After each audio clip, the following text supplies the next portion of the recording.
Collective beliefs drive aging and longevity. The last video I did, I talked about, it's titled Aging and Longevity, and the topic of that video was really about the disconnect between the modern narrative of aging and longevity and what you might characterize as more historical narratives or biblical narratives. So let's start with the Bible. The Bible in the book of Genesis lays out the uh, the descendants of Noah and how long they lived, and it ranged from 175 years to 960, if memory serves. The Sumerian kings list talks about the kings maybe not being human, but still talks about rulers ruling for 36 to 48,000 years each. But in the modern narrative, we talk about, oh, well, we make it to 80, and that's amazing because we used to only live 20 to 30 years in the dark ages, or when we were in caves, when we were hunter-gatherers and we were quite primitive. The premise there is that there is a linear progression. It doesn't necessarily have to be linear, but it is certainly unidirectional in terms of science and technology extending human lifespans. But this is inconsistent with some of these historical documents and things that we have, artifacts that we have found over time. Now, I saw what prompted this follow-up video is I saw another brilliant piece of analytical work from one of our most influential billionaires who said that aging must somehow be linked to something. There must be a clock. And his argument was, well, you don't see somebody with like a really old left arm and a really young right arm, right? The body ages, it seems to be in sequence. So maybe there's something governing that.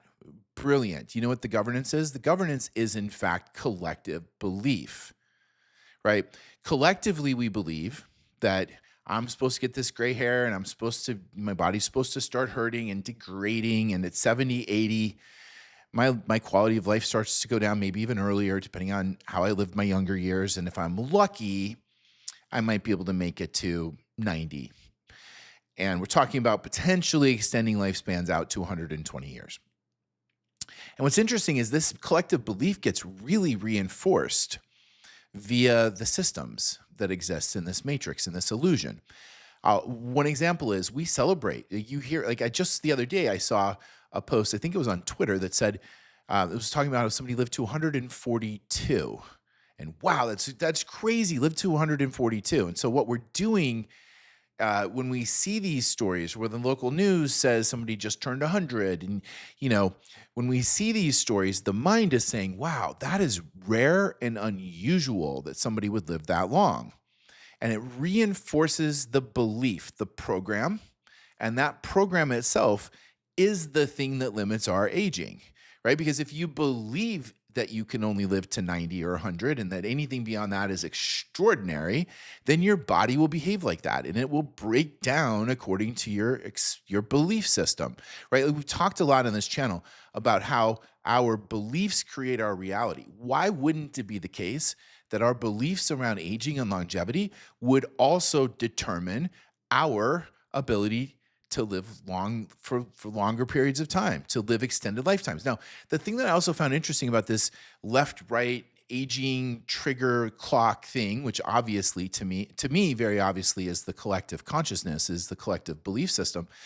The other part of it was, well, gosh, if we live that long, would life become mundane? Would life become boring? And there's a word I'm looking for that I'm not finding. But the point is that we probably don't want to live that long anyway.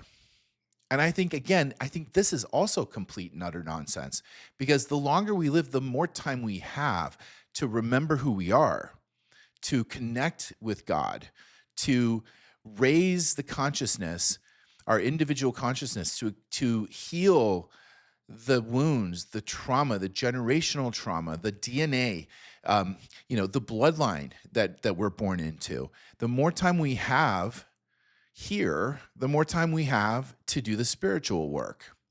And therefore, the more that we can advance the consciousness of the collective. So I would ask the question, if you were somehow influential in shaping the direction of humanity.